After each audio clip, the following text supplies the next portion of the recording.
Chapter 1. A Violent Crime. Billy Ray Cobb sat on the back of the pickup drinking a beer, watching his friend Pete Willard take his turn with the black girl. She was 10 and small for her age. She did not look at the man on top of her. He was breathing hard and swearing. He was hurting her. When he finished, he hit her in the mouth and laughed. And the other man laughed too. Then they laughed harder and rolled around the grass by the pickup, screaming like two crazy men. The girl lay in a pool of blood and beer. Later, Willard asked what Billy Ray planned to do now that they had finished with her. Billy Ray said they should kill her. "Are you going to do it?" asked Willard. Cobb hesitated. "Nah, I'll let you do it." Willard said, "It wasn't my idea. You're the one who's good at killing niggers. You do it." He thought for a minute while he finished a beer. "Let's throw her off a bridge." "Good idea. Very good idea," said Billy Ray. They drove past Lake Chatulla, a large man-made mud hole in the far southwest corner of Ford County, looking for a place to throw out their unwanted passenger.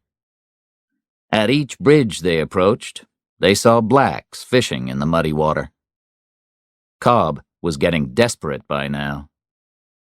He turned off into a side road and stopped the pickup. They threw her into the long grass at the edge of the woods. Carl Lee Haley did not hurry home when he got the phone call. Gwen was easily excited, and she had called him at work before, when she thought the children had been kidnapped. He only became anxious when he turned into his yard and saw the police car parked next to the house.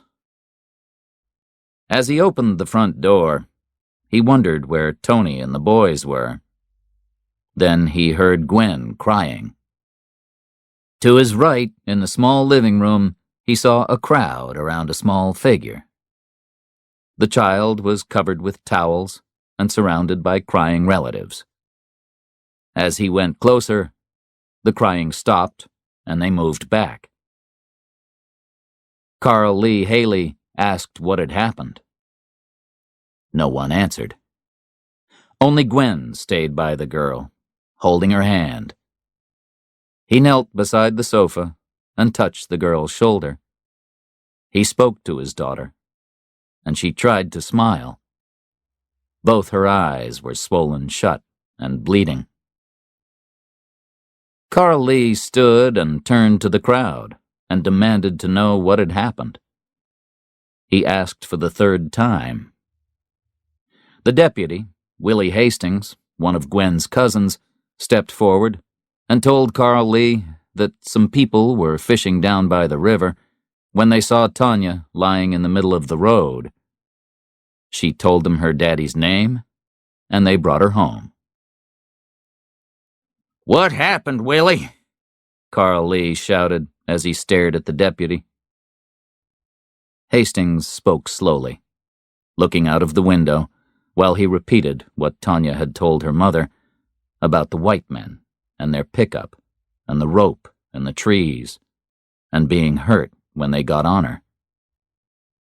Hastings stopped when he heard the sound of the approaching ambulance. Carl Lee walked out of the house with his daughter in his arms. He whispered gently to her, the tears rolling down his face. He walked to the back of the ambulance and stepped inside. The doctor closed the door and carefully took her from him. Ozzie Walls was the only black sheriff in Mississippi. He was proud of this, especially since Ford County was 74% white and the other black sheriffs had been from much blacker counties. He arrested Billy Ray Cobb and Willard in Huey's a bar on Highway 365 near the lake outside town. They had been there all evening, drinking whiskey and telling everybody about the good time they had been having. Bad news travels fast, and the story had soon reached the sheriff. Ozzie was smiling when he walked to the table where Cobb was sitting with Willard and two others. "I'm sorry, sir, but we don't allow niggers in here," said Cobb, and the four started to laugh. Ozzie continued to smile. When the laughing stopped, Ozzie said, "You boys having a good time, Billy Ray?" "We were." "Looks like it. I hate to interrupt your conversation, but you and Mr. Willard need to come with me." "Where are we going?" Willard asked. "For a ride." "I ain't moving," said Cobb. Willard stared desperately at Cobb. Cobb drank his beer and said, "I ain't going to jail." Ozzie's deputy passed the sheriff the longest, blackest police stick ever used in Ford County. Ozzie struck the center of the table, sending beer and cans in all directions. Willard sat up as if he had been hit. He put his wrists together and held them out for Deputy Looney. He was dragged outside and thrown into a police car. Cobb did not move. Ozzie took him by the hair and lifted him from his chair, then pushed his face into the floor. He put a knee into his back, slid his stick under his throat, and pulled upward while pushing down on the knee. Cobb stopped moving when he couldn't breathe anymore. He was no trouble after that. Ozzie dragged Cobb by the hair across the dance floor, out of the door, across the yard, and threw him into the back seat with Willard. Jake Brigance woke at 5:30 a.m. as usual, rolled out of bed, and went downstairs to make coffee for his wife Carla. She was still asleep. He had to be at the coffee shop at 6 a.m. He had made many rules like this for himself. He was ambitious, but poor. If he was going to be the most successful lawyer in the state, he knew he would also have to be the hardest working. He gave Carla her coffee, kissed his still sleeping 4-year-old daughter goodbye, and went out of the house. The new red Saab he drove had a lot in common with the beautiful 19th century house he had just left.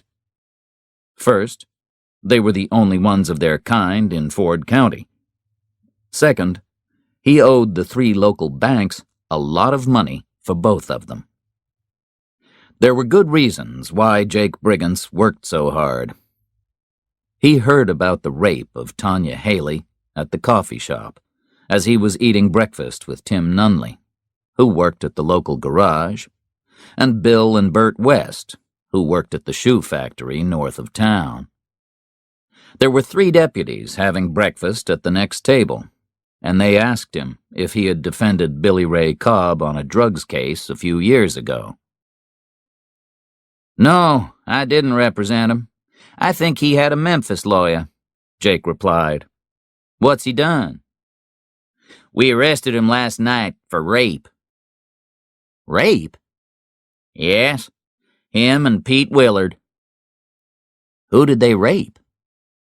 "You remember that Haley nigger you looked after in that murder trial a few years ago?" "Lester Haley? Of course I remember." "You know his brother Carl Lee?" "Sure, know him well.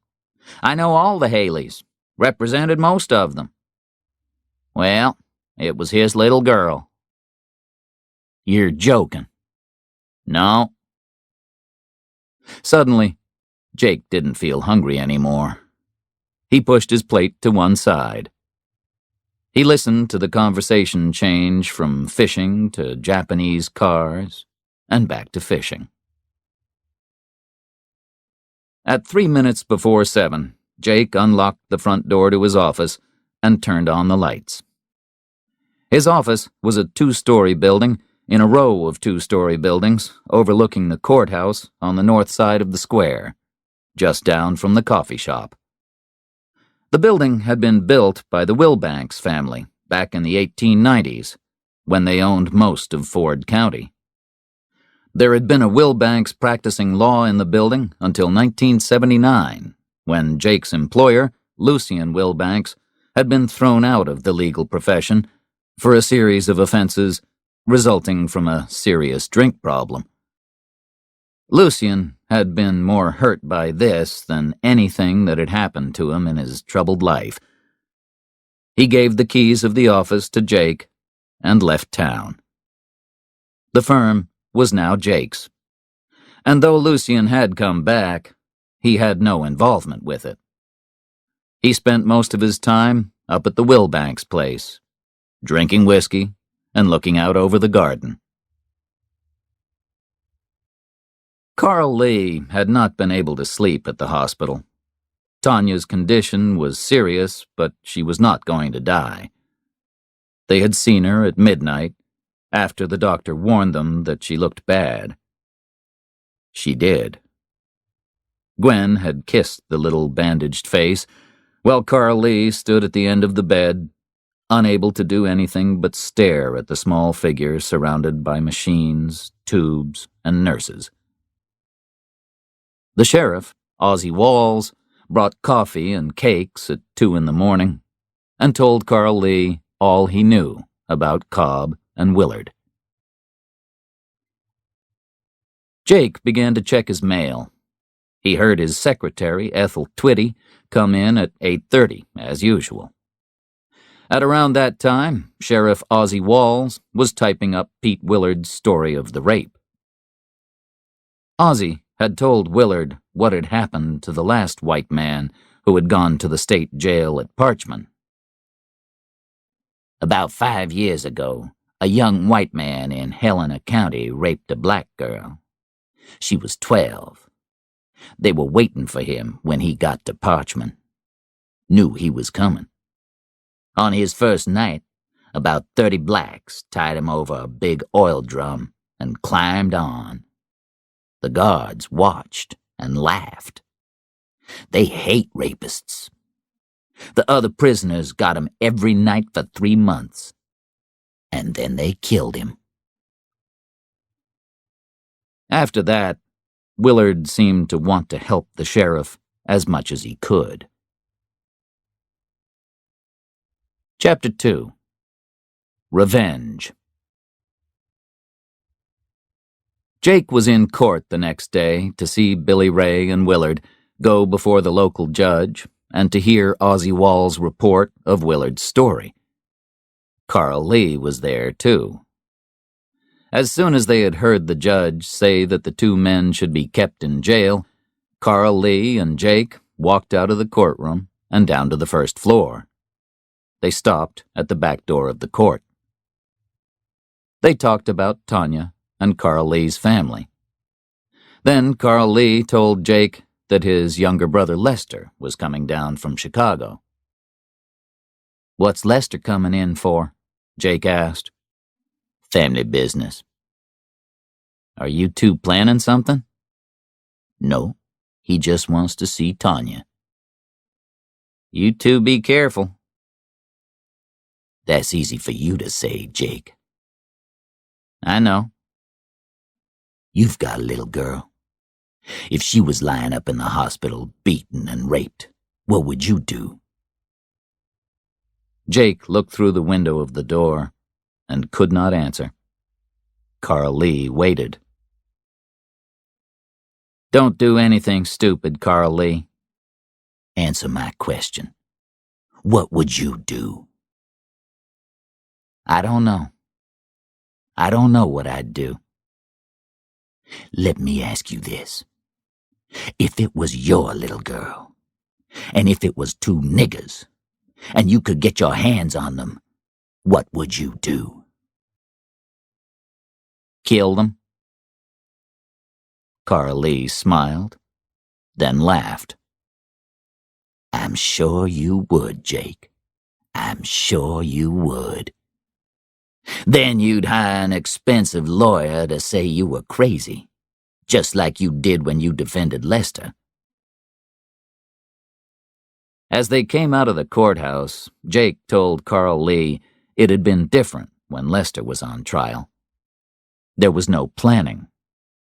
The man Lester had killed had attacked him first. Carl Lee looked back up at the stairs. "Is this how they'll come into the courtroom?" he asked, without looking at Jake. "Who?" "Those boys." "Yes. Most of the time they take them up those stairs. It's quicker and safer. They can park right outside the door here." "Are you ready to defend another member of my family?" "Don't do it, Carl Lee. It's not worth it. What if you're found guilty and they give you the electric chair? What about your children? Who'll look after them?" "I have no choice, Jake. I'll never sleep till those two are dead. I owe it to my little girl. I owe it to myself, and I owe it to my people. It'll be done." They opened the doors and walked down to Washington Street, opposite Jake's office. They shook hands. Jake promised to stop at the hospital the next day to see Gwen and the family. "One more thing, Jake. Will you meet me at the jail when they arrest me?" Jake nodded before he thought about what Carl Lee was saying. Carl Lee smiled and walked down the sidewalk to his pickup. Carl Lee's younger brother, Lester, drove from Chicago to Clanton in his new Cadillac. It was late Wednesday night when he arrived at the hospital. He found some of his cousins reading magazines in the second-floor waiting room. When he saw Carl Lee, he pulled him close and held him tightly. They had not seen each other since the Christmas holidays, when half the blacks in Chicago traveled home to Mississippi and Alabama. "How is she?" Lester asked. "Better. Much better. Might go home this weekend." Lester felt his breathing get easier. When he had left Chicago 11 hours earlier, he had thought she was near death. He lit a cigarette under the no smoking sign and stared at his big brother. "You okay?" Carl Lee nodded. He looked down the hall. "Come outside," he said. "I've got some things to ask you." The Ford County Courthouse opened at 8 a.m. and closed at 5 p.m. every day, except Friday, when it closed at 4:30. At 4:30 on Friday, Carl Lee was hiding in a first-floor toilet. He sat and listened quietly for an hour. No one. Silence. He walked through the wide, dark hall to the back doors and looked through the window. There was no one around. He listened for a while. No one. He started to study the building. He pretended to be on trial. He put his hands behind him and walked the 30 feet to the stairs. Up the stairs, 10 steps, then a turn to the left, just like Lester said. He had a good memory, and Lester's time in the Army had made him good at giving directions. Carl Lee studied the courthouse for over an hour. Up and down, he followed the movements that would be made by the men who had raped his daughter. He followed them in his mind, room by room. He sat in the judge's chair and looked out over the court. He sat in one of the comfortable chairs in the jury box.